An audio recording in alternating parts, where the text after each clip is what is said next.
E lá, vamos nós aqui, é Paulo Cantarelli, e hoje você vai saber o que é que diabos o Imaginação Educada do Northrop Frye tem a ver com a imaginação lascada de algumas pessoas e o golpista do Tinder, tá? Então, seguinte, é um tema que me perguntam muito no Instagram. Se você não me segue no Instagram, siga, tá? Tá aqui embaixo o meu arroba, Paulo Cantarelli, lá no Instagram, com os links. E muita gente sempre me pergunta sobre educação imaginativa, formação imaginativa ou ainda educação de imaginário, que são os termos pelos quais as pessoas se referem a este assunto com este livro que eu já indiquei aqui no canal várias vezes.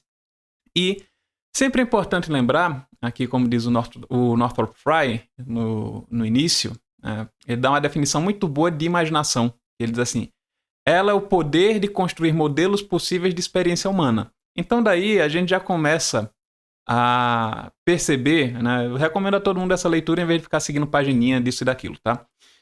Mas desde o começo do livro a gente começa a perceber quão importante é o papel da leitura e da ficção, né? Na construção dessa capacidade humana da imaginação. Que aí você vai conseguir se antecipar às outras pessoas, vamos dizer assim, em níveis práticos, vai conseguir sair um pouquinho da sua caixinha, né? Não ser tão provinciano, achar que as pessoas no mundo todo vivem de uma certa maneira, enfim. O seu horizonte vai se expandir, né? E aí é muito interessante ver que, antigamente, tá? Isso daqui é só uma perspectiva histórica. Antigamente, a maneira mais eficiente de você formar um imaginário, vamos dizer assim, seria literatura, né? Porque não existia basicamente outra coisa. Tinha teatro, tinha óperas, mas as narrativas escritas de ficção eram, né, por óbvio, mais eficientes para isso. Né? Também já teve a literatura oral, com as epopeias e etc. E no século XX tem uma mudança, né, com o cinema. E aí o cinema passa a moldar a cabeça das pessoas, né, ao menos na questão daquelas artes que são mais arte, né, que são mais propaganda do que uma obra de arte para apreciação.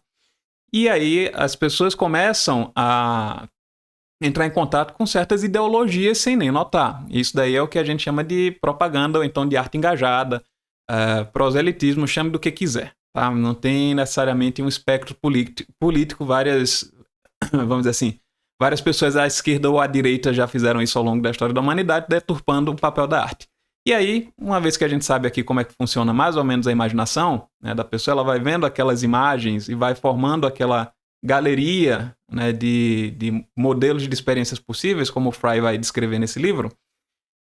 Quando você consome má literatura ou má ficção do tipo que seja, você vai começar a ficar com a cabeça meio bitolada, meio fora da realidade. Como assim? O que é que acontece?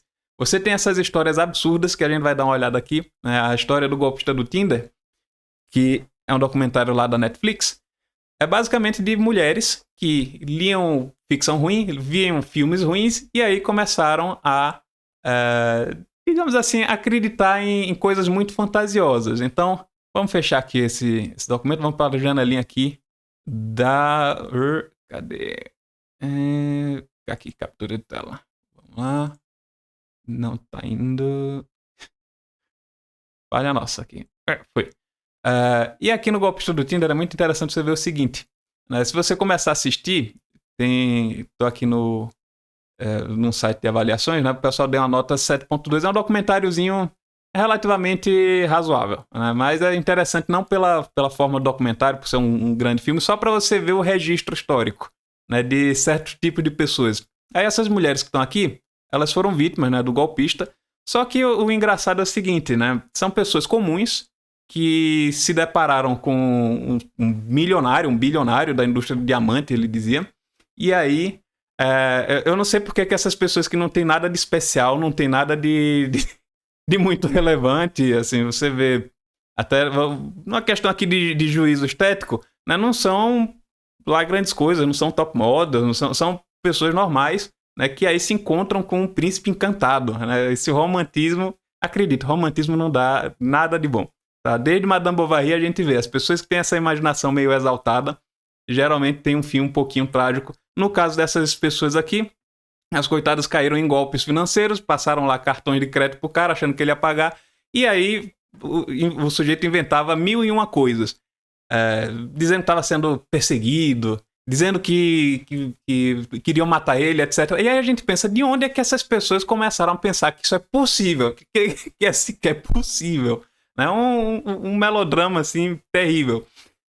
E aí a gente vem aqui para a Amazon, tá? Eu vou aqui vir na Amazon, nos livros mais vendidos, só para vocês verem o que as pessoas andam lendo, né? Nos livros físicos até tem umas coisinhas melhores, né? Você vê que o Jordan Peterson tá aqui no 5º lugar. Mas quando a gente vem para os e-books, né? Aí o bicho pega, né? Vou dar aqui um zoom, né? Dá para ver que pelas capas, né? A mulherada tá lendo pura, né? Aqui que eu digo, eu não posso dizer, né? Não posso dizer, vou ter que colocar um bip. Vou ter que colocar um bip depois na edição. Mas enfim, elas estão lendo aqui, né, essas obras do tipo Tentadora Confusão. Vamos ver aqui no primeiro lugar, né? Novela da série Acordo com Cupido. Eu não vou ler esse tipo de coisa aqui, porque, pelo amor de Deus, né? Você bate o olho na capa e você vê o tipo de coisa que a pessoa escreve, né? Eu tinha feito um vídeo aqui que a produção até comentou que tinha um romance de como era? CEO. Era romance de CEO. Agora temos aqui algumas fantasias um pouco a mais, né? Tem senador, tem cowboy, tem shake. Opa, esse daqui é interessante. Eu sei que tem um pessoal aí das internet, né? Uns hominhos que gostam de ficar sozinho, que eles têm umas fantasias com mulheres de uma certa religião, e aqui parece que as mulheres também estão com a fantasia de uma certa religião. Não vou dizer qual é, provavelmente você sabe, porque se eu disser, eu já disse uma palavra aqui que o YouTube vai querer censurar, eu vou ter que colocar um bip. Mas olha assim, um herdeiro para o Sheik, né? Um spin-off, né? Ou seja, a pessoa vai escrevendo vários livros. E olha, isso daqui não é fofoca, isso daqui não é irrelevante, por quê? Olha a quantidade de gente avaliando o livro, 5.411 avaliações na Amazon. Se você pegar os outros também, 1.363, vamos ver aqui nos mais vendidos, 1.971 avaliações, 700, 3.788, enfim, livros muito avaliados são livros muito lidos. Se tem esse número de avaliações aqui, pode colocar por 10 aí o número de leitores. Vamos inflar um pouquinho aí. Porque as pessoas estão lendo isso, tá? Se alguém que você conhece lê esse tipo de porcaria, manda essa pessoa tomar cuidado, porque isso vai detonar a cabecinha dela, tá? Como eu já disse, em Madame Bovary você vê a história de uma mulher que lia esses romances românticos, lia esses livros românticos, fica muito exaltada. E aqui eu não estou sendo moralista, não. Eu só estou dizendo que acontece quando você foge muito da realidade usando a literatura como escapismo. Então, fica aqui esse aviso desse risco que as pessoas geralmente sofrem quando estão lendo esse tipo de má ficção. Infelizmente é assim, eu sou escritor e eu sei quão fácil é para as pessoas fazerem esse tipo de porcaria aqui e vender. A mulher vai escrever aqui, essa autora vai escrever aqui sei lá quantos livros por mês. Às vezes tem gente que escreve 2, 3 livros por mês e publica na Amazon. Então qualidade zero. O que é que isso tem a ver com imaginação, com o golpista do Tinder, com tudo, tá? Quando a gente vem aqui para esse filme, que a gente nota o que é que aconteceu. Se você não viu, por favor, veja e depois veja esse vídeo aqui para poder entender do que eu estou falando. Essas pessoas aqui comuns, né, provavelmente consomem tanta obra de ficção ruim, né, inclusive uma delas faz muita referência a filme da Disney, romantismo, assim, vem o príncipe, salva, sem você fazer porra nenhuma. E aí vem essas histórias inverossímeis que as pessoas consomem, que não aconteceriam em qualquer universo provável ou plausível, e aí elas passam a acreditar nas maiores baboseiras que você consegue conceber, né, nessas ficções. Então o sujeito, o golpista lá, ele fez basicamente um roteiro de filme por mensagem de WhatsApp. É bizarro. Então ele ia mandando as coisas conforme estariam acontecendo e essas mulheres, coitadas, né, iam acreditando e parecia que elas estavam num filme de thriller, num filme de ação, qualquer coisa dessas. Então as pessoas ficam bitoladas, perdem noção da realidade e viram massa de manobra para qualquer coisa, tá?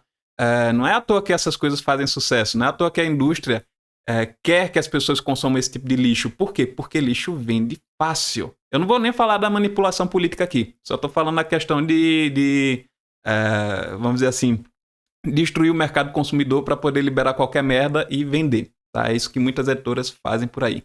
E nós ficamos por aqui. Deixe seu like, comente o que é que você acha desse tipo de subliteratura.